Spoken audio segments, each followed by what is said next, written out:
All right, guys. So this is part three. Go back and watch part one and part two. Part two finished with this right here, but we're on seven, so that's where we're at now. This is the affidavit from Roberta Laundrie about the letter that I think is 10 times worse now than when I heard about it before. The shovel thing, guys, just for everybody to know, even though I've said it in all the first two videos, I'll say it in this one. This is the last of the three videos. The shovel never happened. It was never in this letter. Never one time did it ever be put in this letter. Never one time was it in any letter. That was a made up story. That's BS. In this letter, she says she would send him a shift or a shifer, something that cuts bars in a jail cell. Not a shovel. Which makes me think that this letter's worse now, because it's almost like we know you're going to go do this, so we're going to help you break out of jail if you do. To me, that makes the letter worse. Like, to me, it makes the letter 10 times worse. But anyways, let's start on 7 here. Definitely go back and watch 1 and 2 if you haven't watched it yet before you watch this one. But anyways, here we go. Although a few of the words in the letter are being quoted by others as having a connection to this case, all the words taken together and in the contents of the reason the letter was written show that there is no connection. I call bullshit. It took you almost a year, a year and a half, maybe. Yeah, it happened in 2021, I believe.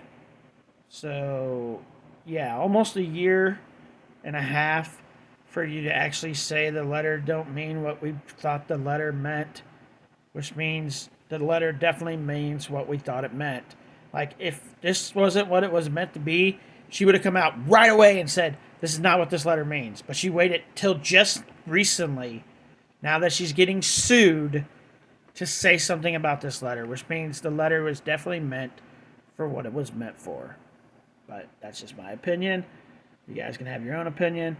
And in addition to there has been some speculation that this letter was in Brian's process or in his backpack when he died. That damn it. That I gave it to him as he left my home on September 13th, 2021. But that is not true because the FBI had the letter in their possession and questioned members of the family about it prior to October 20th, 2021, when my husband and I found Brian's remains in the reservoir. Yeah, that you guys knew exactly where he was, didn't you? A letter that's about doing something bad and then breaking your son out, and then you walk directly right to your son, who apparently shot himself on his non-dominant hand. Yeah, that makes sense. Okay, anyways. Let me see. We're on 8, sorry. I repeat that the letter I wrote to Brian before he left with Gabby for their fateful trip was nothing more than a private communication between myself and my son, and I never expected anyone else would read it. In some way, I did not want anyone else to read it, as I knew it is not the type of letter a mother writes to her adult son, and I did not want to embarrass Brian. Bullshit. You wrote this letter. I almost feel like she wrote this letter because she doesn't like Gabby, and she probably never did like Gabby. And she started putting shit in Brian's head, and that's what caused what happened to happen. I almost feel that's yeah. That is why I wrote burn after reading on the envelope, and I know that Brian would know what that meant. I'm not what the hell? Appreciative that he actually I am now appreciative that he actually kept it. No, you're not. You wish he burned it. You so wish he burned this letter. You so wish he burned this letter. You're a liar. She's a liar. She so wishes he would have burned this letter.